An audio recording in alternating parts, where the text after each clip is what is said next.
Hey everyone, welcome again. तो बच्चों आज हमारा जो टॉपिक है वो है बैक्टीरियोलॉजी। तो बच्चों तुमने बोला था और मैंने भी कहा था कि मैं तुम्हें इम्पोर्टेंट बैक्टीरियाज करा दूंगी जो कि हर साल पेपर्स में रिपीट होते हैं। उसके अलावा तुम्हें बैक्टीरियाज करने की नीड नहीं है। तुम बस ये बैक्टीरिया कर लेना, तुम्हारी सारी बैक्टीरियोलॉजी कवर हो जाएगी। मोस्ट देखो, मैं ये नहीं बोल रही कि बिल्कुल ही मैं ये होगा कि इनसे एक क्वेश्चन भी बाहर नहीं हो सकता है यार। एग्जामिनर का मन कर जाए कि वो कुछ भी डाल दे, लेकिन ऐसा कभी तो आज तक तो हुआ नहीं है। मैंने 2007 या 6 से पेपर उठाए हैं और तब से लेके अब तक के सारे जो चेक किए हैं, तो इसमें प्रीवियस ईयर में आज तक इनसे अलावा कोई बैक्टीरिया आया नहीं है। लेकिन अगर फिर भी तुम्हें लगे तो तुम कुछ एक्स्ट्रा पढ़ सकते हो। लेकिन अगर तुम्हें अच्छे मार्क्स लाने या सिर्फ पास होना है या फिर कुछ भी है, अगर तुम्हें टॉपर बनना है तो तुम भाई सारे पढ़ना। अगर तुम्हें अच्छे मार्क्स लाने या पास होना है तो तुम ये बैक्टीरिया पढ़ लेना, ठीक है। और मेरे साथ इस वीडियो में लास्ट तक बने रहना, क्योंकि मैंने लास्ट में ये भी बताया है कि इस बैक्टीरियाज में तुम्हें क्या क्या पढ़ना है, ठीक है। ये बैक्टीरियाज तो पढ़ने ही हैं। देखो टोटल कितने 32 कितने बैक्टीरियाज हैं, 32 हैं या 35 इतने हैं। उनमें से मैंने बस 10 बैक्टीरियाज निकाले हैं और 10 तो तुम आराम से कर ही लोगे। और 10 में भी मैं तुम्हें बता दूंगी कि तुम्हें उस बैक्टीरिया में क्या क्या पढ़ना है, क्या क्या उनमें से मोस्ट इंपॉर्टेंट आता है, ठीक है। तो चलिए वीडियो को स्टार्ट करते हैं। तो पहला जो कैटेगरी 1, कैटेगरी 2, कैटेगरी 3 मैंने तुम्हें बताया था कि मैं 3 कैटेगरीज में डिवाइड करूँगी। कैटेगरी 1 में क्या होगा बच्चों, जो हर साल मतलब रिपीट होता ही होता है, ये क्वेश्चन हर साल आता ही आता है, ये होते हैं फर्स्ट कैटेगरी वाले।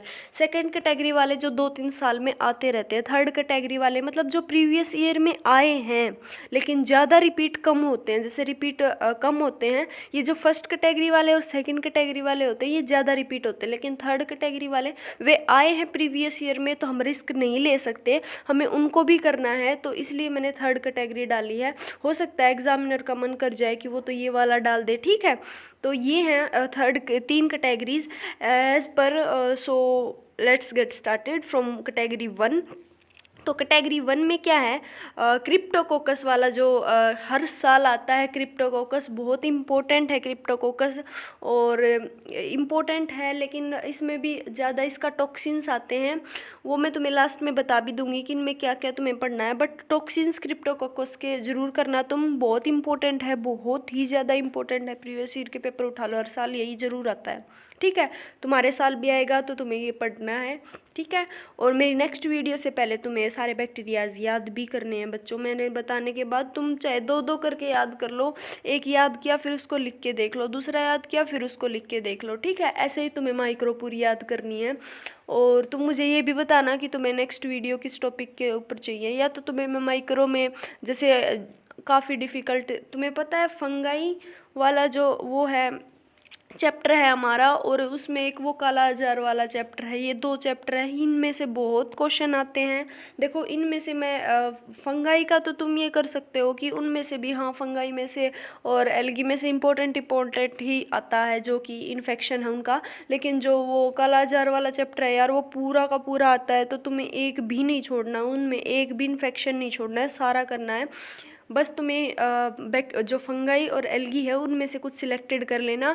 और मैंने तुम्हें बताया वायरोलॉजी अगर तुम कहोगे तो मैं बना दूँ, बट वायरोलॉजी तुम अब छोड़ दोगे, चाहे जैसे एग्ज़ाम के फियर से, या फिर तुम इम्पोर्टेंट कर लोगे जो हर साल आता है, लेकिन तुम बाद में बहुत पछताओगे। तुम्हें वायरोलॉजी बाद में करनी ही पड़ेगी जब तुम बाद में आगे बढ़ोगे, क्योंकि वायरोलॉजी बहुत इंपॉर्टेंट है, ठीक है।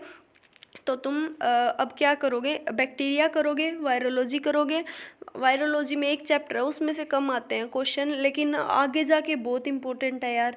और एक वो फंगाई वाला और एक वो कालाजार वाला, ये चारों चैप्टर तुम्हें पहले कवर करने हैं। उसके बाद तुम्हें एंटीजन एंटीबॉडी वाला चैप्टर करना है। देखो सबसे ज़्यादा वेटेज होता है ना, उसी के हिसाब से करना तुम, ठीक है। सबसे ज़्यादा वेटेज इनका ही होता है बैक्टीरियोलॉजी का। बैक्टीरियोलॉजी में से 1 या 2 क्वेश्चन आएंगे तुम्हारे। उसके बाद फंगाई का, फंगाई में से 1 आएगा, और कालाजार में से 2 से 3 क्वेश्चन आएंगे, ठीक है। ये तुम्हें कर लेना। उसके बाद तुम्हें पता ही है कि एक क्वेश्चन तुम्हारा 5 मार्क्स का होता है, और एक क्वेश्चन में 2 सब क्वेश्चंस होते हैं, ठीक है, तुम्हें करने होते हैं। और तुम्हें 6 से 7 क्वेश्चन दे देंगे, और उनमें से तुम्हें कोई 5 से 6 अटैम्प्ट करने होते हैं, ठीक है। बस एक क्वेश्चन 15 मार्क्स का होता है और 10 मार्क्स के होते हैं, ठीक है। तो तुम ये तीनों चारों जो मैंने बताए हैं ये सब्जेक्ट, ये सारे यूनिट्स करके उसके बाद मैं तुम्हें बताऊंगी कि तुम्हें और इम्पोर्टेंट इसमें क्या है। ठीक है, चलो नेक्स्ट बैक्टीरिया की तरफ बढ़ते हैं। जैसे दूसरा है स्ट्रेप्टोकोकस पायोजेंस, बहुत इंपॉर्टेंट है। देखो स्ट्रेप्टोकोकस और स्टेफाइलोकोकस दोनों ही इंपॉर्टेंट है। स्ट्रेप्टोकोकस में क्या है, स्ट्रेप्टोकोकस सेकंड है, Streptococcus first bacteria, staphylococcus second bacteria, दोनों ही इंपॉर्टेंट है। एक साल स्ट्रेप्टो आता है, एक साल स्टेफाइलो आता है। अगर कभी मतलब उसका मन कर जाता है ना कि 2 बैक्टीरिया डाल दो, असल से तो डालता नहीं, तो ये दोनों इकट्ठा भी डाल देता है। ठीक है, और इसमें क्या करना है तुम्हें वही मैं बता दूंगी लास्ट में। चलो नेक्स्ट, उसके बाद जो कैटेगरी 1 का लास्ट है स्टेफाइलोकोकस, मैंने बता दिया कौन से 3 बताए हैं, क्रिप्टोकोकस, स्ट्रेप्टोकोकस, स्टेफाइलोकोकस। ठीक है, उसके बाद कैटेगरी 2 की बात कर लेते हैं। कैटेगरी 2 में क्या आएगी हमारे इकोलाई। इकोलाई बहुत ज़्यादा इंपॉर्टेंट है बच्चों, मैं ये नहीं बोल रही कि हर साल आती है, लेकिन हर दूसरे साल या तीसरे साल आ जाती है। ठीक है, तो इकोलाई को तुम बिल्कुल मत छोड़ना, तुम्हारे आगे भी काम आएगी इकोलाई का इन्फेक्शन, तो तुम इकोलाई को ज़रूर करना। नेक्स्ट है कैटेगरी 2 में जो न्यूमोनिया कोजिंग वायरस होते हैं ना, सॉरी बैक्टीरियाज होते हैं, ये तुम्हें करने हैं न्यूमेनोकोकस। ठीक है, पक्का करने हैं।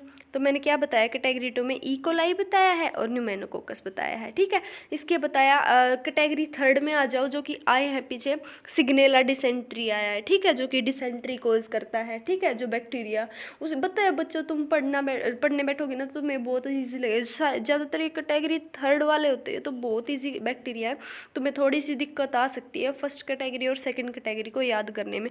थर्ड कैटेगरी बहुत ईजी है, सिग्नेला छोटा सा पूरा अगर तुम बुक से पढ़ोगे तो तुम्हें छोटा सा पढ़ने की ज़रूरत है, कुछ ज़्यादा पढ़ने की ज़रूरत नहीं है, छोटा सा तो उसमें दे ही रखा है। और नेक्स्ट देख लो, निजेरिया भी आया है बच्चों। और ज़्यादातर मैम क्लास वगैरह में जो टेस्ट वगैरह होते हैं या फिर तुम ऑनलाइन टेस्ट भी देते हो तो निजेरिया से क्वेश्चन पूछ लेते हैं, बट फाइनल्स में आता है, बट कम ही आता है निजेरिया। ठीक है, उसके बाद ग्राम पॉजिटिव और ग्राम नेगेटिव बैक्टीरियाज। देखो बच्चों, ग्राम पॉजिटिव बैक्टीरिया में और ग्राम नेगेटिव बैक्टीरिया में तुम्हें क्या पढ़ना है। ग्राम पॉजिटिव बैक्टीरिया इस बैक्टीरियोलॉजी से पहले वाले चैप्टर में आ जाएंगे। ठीक है, जब तुम देखो वो 2 साइंटिस्ट का इंट्रोडक्शन दिया है, उसके बाद जब तुम आगे बैक्टीरिया का एक चैप्टर आएगा, उसमें बैक्टीरिया का कैप्सूल आएगा, बैक्टीरिया की जो एंडोस्पोर्स वगैरह सब कुछ आएंगे, वो चैप्टर बहुत इंपॉर्टेंट है। उसमें ग्राम पॉजिटिव या ग्राम नेगेटिव दोनों बैक्टीरिया तुम्हें अच्छे से समझाए गए हैं, तुमने पहले भी कर रखे होंगे, और नहीं करें तो पहले पक्का जाके करना। Gram positive gram negative bacteria, इनके लिए ग्राम स्टेनिंग भी पढ़ना तुम। जील नेल्सन स्टेनिंग हर साल दूसरे साल आती है, जील नेल्सन स्टेनिंग। और तो तुम्हें ग्राम पॉजिटिव ग्राम नेगेटिव वहाँ बैक्टीरिया वाले चैप्टर से करना, और वो चैप्टर तुम्हें पूरा पढ़ना है। उस चैप्टर से हमेशा 2 क्वेश्चन आ जाते हैं, तो तुम देख लो 10 मार्क्स तुम्हारे। एक चैप्टर इजी सा चैप्टर है, मेरे ख्याल से सबसे इजी है वो चैप्टर माइक्रो का, तो वो चैप्टर तुमने पहले पढ़ रखा, अगर वो 10 मार्क्स दे रहा है तो तुम्हें बच्चों पढ़ना चाहिए। ठीक है, इसके बाद आ जाओ, हाँ कि इन बैक्टीरियाज़ में तुम्हें कई बैक्टीरियाज़ काफ़ी लंबे हैं, तो मैं तुम्हें बता दूं कि क्या क्या पढ़ना है इसमें तुम्हें। देखो ज़्यादा कुछ नहीं है बच्चों, वैसे तो तुम अगर मैंने यार इतने 32 से 35 बैक्टीरियाज़ में से मैंने 10 तुम्हें बैक्टीरिया बताए हैं, तो तुम बच्चों उनको सारे ही पढ़ लेना। अगर फिर भी तुम में से कुछ बच्चे होंगे ऐसे जो मतलब बहुत ही कम पढ़ना चाहते हैं, तो उनके लिए मैं बता रही हूँ। तो तुम्हें क्या करना है, जनरल अपीयरेंस करना है इनका। जनरल अपीयरेंस में इनका स्ट्रक्चर हो जाएगा, ठीक है, वगैरह वगैरह, ये सारा इनका जनरल अपीयरेंस तुम्हें करना है। क्योंकि ओबियसली अगर तुम्हें 5 मार्क्स में लिखना आ गया कि तुम जनरल अपीयरेंस लिखो, तो तुम क्या लिखोगे, तो पता होना चाहिए ना तुम्हें सारा उसके बैक्टीरिया के बारे में। ठीक है, लेकिन 5 मार्क्स में क्या आता है, कई बार क्या आता है कि इनके टेस्ट लिखो, जितने भी बैक्टीरिया को आइडेंटिफाई करते हैं ये सारे टेस्ट लिख दो। ठीक है, इसके अलावा क्या आते हैं, इनके टॉक्सिन्स आते हैं, तो ये तुम्हें टेस्ट, टॉक्सिन्स और आउटर स्ट्रक्चर, ये सारा सब कुछ करना है। ठीक है, तो ये हमारा बैक्टीरियोलॉजी कवर हो गया। और कोई डाउट हो तो मुझे बता देना, नेक्स्ट वीडियो किस पे चाहिए ये भी बता देना। और अगर मेरी वीडियो पसंद आए तो मेरे चैनल को सब्सक्राइब कर देना, वीडियो को लाइक कर देना। Bye bye.